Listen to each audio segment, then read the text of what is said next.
Ce grand INSEP, Thierry Braillard, c'est déjà une première belle réussite. Oui, c'est une création qui va dans le sens de ce que nous souhaitons mettre en place, c'est-à-dire une véritable politique du sport de haut niveau qui a existé mais qui peut être encore plus performante. Pour cela, il fallait tout d'abord s'occuper des sportifs, leur mettre en place un statut. Ça a été fait. Ensuite, une fois qu'ils étaient, j'allais dire, protégés, il fallait leur permettre d'avoir la possibilité de s'entraîner dans les meilleures conditions. On a, ne serait-ce à l'INSEP, un centre de performance exceptionnel.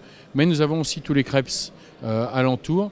Et j'allais dire qu'il faut que le sportif, s'il décide d'aller d'un centre à un autre, ait le sentiment d'avoir la même expérience et surtout le même degré de qualité de ces infrastructures.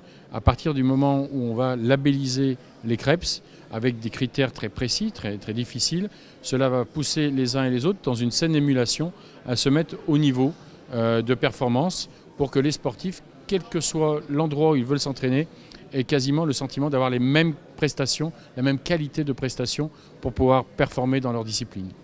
Vous êtes fier aujourd'hui de cette première génération de CREPS labellisés ? Oui, parce que j'ai surtout vu la façon dont cela s'est passé.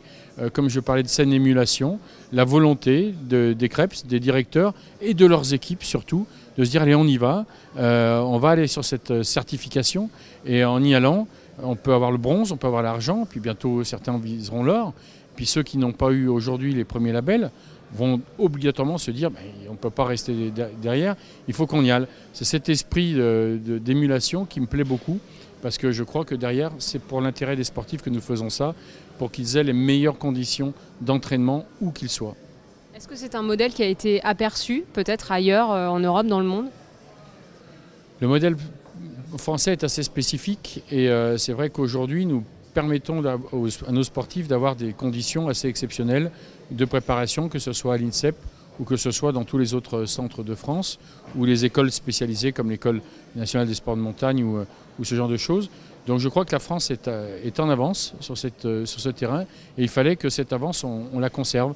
Avec ce label Grand INSEP, ça va nous permettre de conserver cette avance et de ne pas s'endormir sur nos lauriers. Vous savez qu'en sport, quand on s'endort sur ses lauriers, c'est jamais bon et ça mène à jamais de bons résultats derrière.